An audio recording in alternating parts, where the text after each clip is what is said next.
नमस्कार दर्शकवृन्द, दिनभरका देश विदेशका प्रमुख खबरहरू समेटिएको नेपाल टाइम्सको टप 50 बुलेटिनमा स्वागत छ। म रश्मिता उदास। सुरु गरौं आजका प्रमुख खबरहरू। देशभरका निर्वाचन अधिकृतको कार्यालयमा 60,950 उम्मेद्वारहरूको मनोनयन पत्र दर्ता। मनोनयन दर्ता गर्न लामो लाइनमा उम्मेद्वारहरू बसेकाले सबै उम्मेद्वारको विवरण आउन अझै समय लाग्ने आयोगको भनाई। भोलि दाबी विरोधको समय निर्धारण। बुधबार र बिहीबार दाबी विरोधमाथि जाँचबुझ गर्ने र शुक्रबार उम्मेद्वारको अन्तिम नामावली प्रकाशित गर्ने कार्यतालिका। शनिबार उम्मेद्वारलाई चुनाव चिन्ह प्रदान गरिने।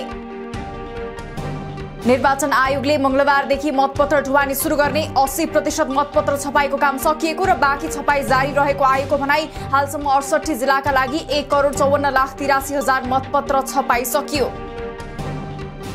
तालमेल मार्फत उम्मेदवारी दिएका व्यक्तिलाई जिताउन एक ढिका हुने सत्तारूढ 5 दलीय गठबन्धनको निर्णय। आन्तरिक असमझदारीलाई समाधान गर्दै चुनाव केन्द्रित हुन नेता कार्यकर्तालाई आग्रह। गठबन्धन र दलको निर्णय विपरीत दर्ता भएका उम्मेदवारी फिर्ता हुने। निर्वाचनका लागि अधिकांश ठूला पार्टीले तामझामका साथ घोषणापत्र सार्वजनिक गरे पनि माओवादी केन्द्रले भने केन्द्रबाट घोषणापत्र वा प्रतिबद्धता पत्र नबनाउने। स्थानीय तहलाई नै आफ्नो घोषणापत्र बनाउने अधिकार। स्थानीय निर्वाचनमा तालमेल गर्न सत्ता गठबन्धन सफल भएको माओवादी प्रवक्ता कृष्णबहादुर महराको दावी। पार्टीको हैसियत अनुसार तालमेल भएको भन्दै त्यसमा हेपिएको महसुस गर्न नहुने जिकिर। गठबन्धनले तालमेल गरेर उम्मेदवारी दिने भने पनि 66 भन्दा बढी जिल्लामा समस्या। उम्मेदवार मनोनयन अघिसम्म बाँडफाँड मिलाउन अधिकतम कोसिस गर्ने नेताहरूको भनाई।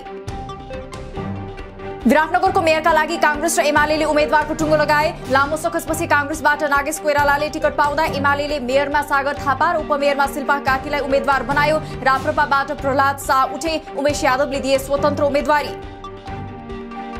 कांग्रेसले सुनसरीका 2 उपमहानगरको मेयरको उम्मेद्वार टुङ्ग्यायो। धरानमा कांग्रेसका तर्फबाट किशोर राई र इटहरीमा हेमकर्ण पौडेलले मेयरको टिकट पाए। एमालेले इटहरीको मेयरमा यामसुबा र धरानमा मन्जु भण्डारीलाई उम्मेद्वार उठायो। डोटीमा माओवादी र एकीकृत समाजवादी बीच तालमेल। कांग्रेस एक्लै चुनावमा जाने। रोल्पाको माडीमा एमाले र कांग्रेस बीच चुनावी तालमेल। एमालेलाई गाउँपालिका अध्यक्ष र उपाध्यक्ष, कांग्रेसलाई 2 दलबीच वडामा समेत तालमेल। दैलेखमा पालिका चुनावका लागि 64 जनाद्वारा उम्मेदवारी दर्ता। पोखरा महानगरमा एमालेद्वारा मेयरका उम्मेद्वार परिवर्तन। दीपक पौडेललाई हटाउँदै कृष्ण थापालाई मेयरको टिकट। ललितपुरको मेयरमा कांग्रेसबाट चिरीबाबु महर्जन नै उठे। पार्टीभित्रका केही षड्यन्त्रकारीले अध्यक्ष ओलीलाई भ्रममा पारेर आफूलाई उम्मेद्वार बन्नबाट रोकेको पोखरा महानगरको मेयरका आकांक्षी दीपक पौडेलको टिप्पणी। उक्त भिडियो झुटो भएको पौडेलको दावी। आरोपको छानबिन गर्न पनि माग। एकीकृत समाजवादीले गठबन्धनको निर्णय अनुसार महानगर र उपमहानगरमा आफ्नो भागमा परेका सबै उम्मेद्वारको नाम टुङ्गो लगायो। तालमेलको सहमति भएका ठाउँमा सहमति अनुसारको उम्मेदवारी र तालमेल नभएका स्थानमा छुट्टै उम्मेदवारी दिए। एमालेबाट काठमाडौँको मेयरमा केशव स्थापित तथा उपमेयरमा सुनिता डङ्गोलले दिए उम्मेदवारी। कांग्रेसबाट काठमाडौँको मेयरमा सिर्जना सिंह उम्मेद्वार। राप्रपाका तर्फबाट कलाकार तथा अभिनेता मदन दास श्रेष्ठले पनि दिए उम्मेदवारी। काठमाडौँका एमाले मेयर उम्मेद्वार केशव स्थापितले आफूमाथि लागेको यौन दुर्व्यवहारको आरोपलाई हलुका ढङ्गले लिँदै हेपाहा जवाफ दिएको भन्दै आलोचना। आफू जस्तो व्यक्तिबारे समय समयमा चर्चा भइरहने प्रतिक्रिया। सिन्धुपाल्चोकको चौतारा नगरपालिकामा माओवादी केन्द्रबाट टिकट पाउने र नपाउने पक्षबीच झडपका क्रममा नगरपालिकामा पनि तोडफोड। स्थितिलाई नियन्त्रणमा लिन प्रहरी परिचालन। केही राउन्ड अश्रु ग्यास प्रहार। तनहुँमा एमाले र कांग्रेसको गोविन्दराज जोशी समूहबीच चुनावी तालमेल। 10 वटा स्थानीय तहमध्ये एमालेले 9 वटा पालिकाको प्रमुख र 7 वटा उपप्रमुखमा दियो उम्मेदवारी। जोशी समूहले एउटा पालिकामा प्रमुख र 3 वटामा उपप्रमुख पायो। खोटाङको दिक्तेल रूपाकोट मजुवागढी नगरपालिकामा मेयरको टिकट वितरणमा गलत निर्णय गरेको भन्दै कांग्रेस कार्यकर्ता आन्दोलित। पार्टी कार्यालयमा तालाबन्दी। मेयरको टिकट तीर्थ भट्टराईलाई नदिए कडा आन्दोलन गर्ने चेतावनी। नुवाकोटमा सत्तारूढ गठबन्धन भत्कियो। कांग्रेससँग भागबण्डामा सहमति हुन नसकेपछि माओवादी र एकीकृत समाजवादीले मात्रै अलग गठबन्धन गरी 9 स्थानीय तहमा भागबण्डा मिलाए। तादी गाउँपालिकामा भने मित्रवत प्रतिस्पर्धाको सहमति। चितवनको भरतपुर महानगरमा गठबन्धनको तर्फबाट माओवादीकी रेणु दाहालले मेयर पदमा गराइन् उम्मेदवारी दर्ता। सत्तारूढ दल कांग्रेस, माओवादी, एकीकृत समाजवादी, जसपा र राष्ट्रिय जनमोर्चा बीच भरतपुरको मेयर माओवादीलाई दिने सहमति। चितवनको भरतपुर महानगरको मेयरमा एमालेका उम्मेद्वार विजय सुवेदीद्वारा मनोनयन दर्ता। उपमेयरमा राप्रपा उम्मेद्वारलाई समर्थन गर्ने। महानगरलाई विश्वकै उत्कृष्ट सहरहरूको दाँजोमा लैजाने आफ्नो योजना रहेको सुवेदीको प्रतिक्रिया। रसुवामा 5 दलीय गठबन्धन तोडियो। आज दिउँसोसम्म पनि सहमति नभएपछि सबै दलले आफ्नो उम्मेदवारी दर्ता गराए। चुनावमा रसुवामा 17 दलले भाग लिँदै।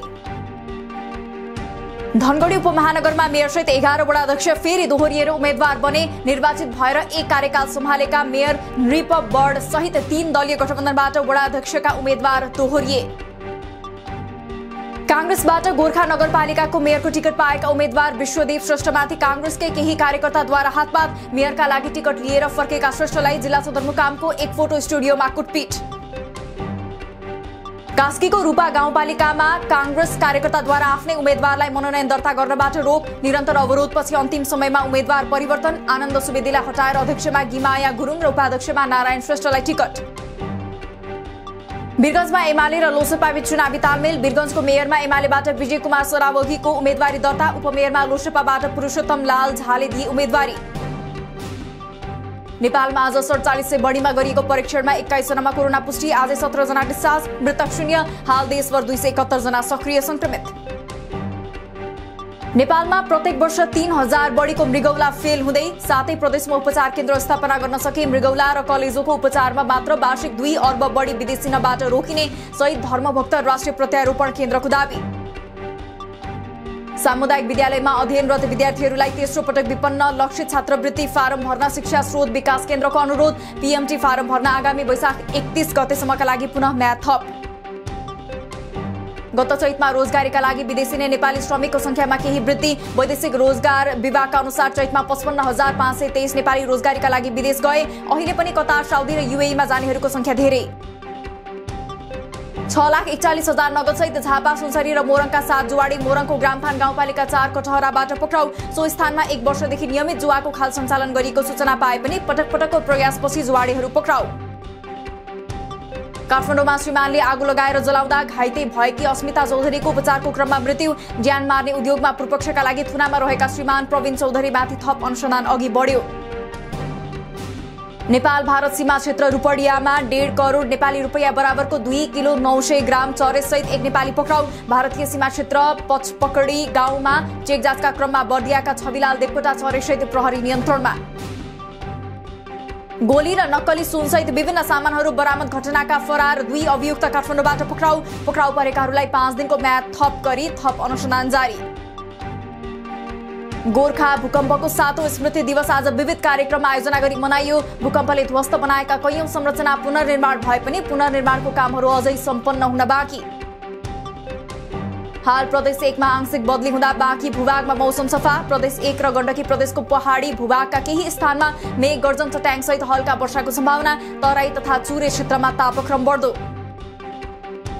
सगरमाथा सहित 4 वटा हिमालको फोहोर संकलनका लागि नेपाली सेनाको नेतृत्वमा गएको टोलीले थाल्यो फोहोर संकलन कार्य। स्थानीय सरकार र सरकारवाला संघ संस्था संघको समन्वयमा जेठ 22 गतेसम्म फोहोर संकलन अभियान सञ्चालन हुने। निजी क्षेत्रबाट सञ्चालित जलविद्युत आयोजनाहरूबाट नियमित रोयल्टी संकलन नभएको भन्दै त्यसको सुनिश्चितता गर्न सरकारलाई राष्ट्रिय प्राकृतिक स्रोत तथा वित्त आयोगको सिफारिस। तथ्याङ्क विश्लेषण तथा प्रभावित क्षेत्रलाई रोयल्टी बाँडफाँड गर्न समस्या भएको जिकिर। सुनको भाव आज तोलामा 300 रुपैयाँले घटेर प्रति तोला 1,02,000 रुपैयाँमा झर्यो। चाँदीको पनि भाव तोलामा 10 रुपैयाँले घटेर तोलाको 1350 रुपैयाँमा कारोबार। शेयर बजार परिसूचक नेप्सी आज 34.95 अङ्कले घटेर 2,386.01 बिन्दुमा झर्यो। आजै 2 अर्ब 4 करोड 22 लाखको शेयर किनबेच। अखिल नेपाल फुटबल संघका गोर्खा, सिन्धुली र सुर्खेत जिल्ला संघको स्थगित निर्वाचनको मिति केही दिनमा तय हुने। 3 जिल्ला बाहेक महिला संघ, रेफ्री संघको निर्वाचन हुन बाँकी। असार 6 गते हुने एन्फा निर्वाचनका लागि एन्फाका सदस्य संघहरूको निर्वाचन हुँदै। नेपाल क्रिकेट संघद्वारा नेपालको आधिकारिक T20 लिगको रूपमा नेपाल T20 प्रतियोगिताको घोषणा। असोजमा लिग आयोजना गर्ने तयारी। प्रतियोगिताले नेपाली क्रिकेटरलाई अन्तर्राष्ट्रिय खेलाडीसँग खेल्ने अवसर दिने। नेपालले घरेलु मैदान टियुमा वैशाख 17 देखि 26 सम्म जिम्बाब्वे ए सँग 3 एकदिवसीय र 3 T20 सिरिज खेल्दै। जिम्बाब्वेले नेपाल आउने 15 सदस्य ए टोली घोषणा। जिम्बाब्वे जुलाईमा हुने आईसीसी T20 विश्वकप छनौट ए को तीव्र तयारीमा। अर्जेन्टिनी फरवार्ड लियोनल मेसीले व्यावसायिक करियरको 39औं उपाधि जित्ने क्रममा फ्रान्सले लिगको उपाधि जिते। विश्व फुटबलमा सर्वाधिक उपाधि जित्ने कीर्तिमान भने ब्राजिलियन डिफेन्डर ड्यानी आल्वेसको नाममा। इन्डियन प्रिमियर लीगको 38औं खेलमा अहिले चेन्नई सुपर किङ्स र पंजाब किङ्स बीच प्रतिस्पर्धा हुँदै चेन्नई तेस्रो जितको सोचमा। चेन्नई हाल 7 खेलमा 5 मा हार र 2 मा जित सहित 9औं स्थानमा रहँदा पंजाब 7 खेलमा 3 मा जित र 4 मा हार सहित 8औं स्थानमा। राष्ट्रसङ्घको आह्वानमा शान्ति स्थापनार्थ कङ्गोमा पुगेको नेपाली सेनाद्वारा 12 किलोमिटर सडक खण्ड निर्माण। द्वन्द्वग्रस्त देश कङ्गोमा तैनात सेनाले आफ्नो अपरेसनको जिम्मेवारी बाहेक स्थानीय समुदाय लक्षित जनहितकारी कार्य गर्दै। अमेरिकी विदेश मन्त्री एन्टोनी ब्लिंकेन र रक्षा प्रमुख लोयड अस्टिन समेत युक्रेन भ्रमणमा। रूस र युक्रेन बीच जारी युद्धको ताजा अवस्थाबारे लिए जानकारी। युद्ध विरामको उपायका विषयमा समेत छलफल। रूसले युक्रेनको दक्षिणी सहर खेर्सनमा जनमत संग्रह गर्न लागेको बेलायतको पुष्टि। रूसको उक्त कदम गलत भएको प्रतिक्रिया। जनमत संग्रह गरे रूससँग वार्ता भङ्ग हुने जेलेन्स्कीको चेतावनी। फ्रान्सको राष्ट्रपतिमा फेरि इमानुएल मैक्रोन विजयी। विपक्षी उम्मेद्वार मरिन ली पेनलाई हराउँदै मैक्रोन 20 वर्षमा दोस्रो कार्यकालका लागि चयन हुने पहिलो राष्ट्रपति समेत बन्न सफल। मैक्रोन विरुद्ध प्यारिसमा विरोध प्रदर्शन। र चीनको सांघाईमा पछिल्लो 24 घण्टामा थप 22,000 मानिसमा कोरोना संक्रमण पुष्टि। वृद्ध र खोप नलगाएकाको ठूलो जनसंख्या कोरोनाको जोखिममा। थप 39 जनाको मृत्यु हुनेमा अधिकांश खोप नलगाएका र दीर्घरोगी। दिनभरका देश विदेशका प्रमुख खबरहरू समेटिएको नेपाल टाइम्सको टप 50 बुलेटिन अहिलेलाई सकियो। हामी भोलि फेरि टप 50 समाचारका साथ उपस्थित हुने नै छौं। नेपाल टाइम्सको युट्युब च्यानल सब्स्क्राइब गरिदिनु भएकोमा र फेसबुक पेज लाइक गरिदिनु भएकोमा धन्यवाद। ताजा खबरहरू नेपाल टाइम्सको अनलाइन पोर्टल www.nepaltimes.net मा पनि गएर हेर्न सक्नुहुनेछ। नेपाल टाइम्स हेर्दै गर्नुहोला। नमस्कार।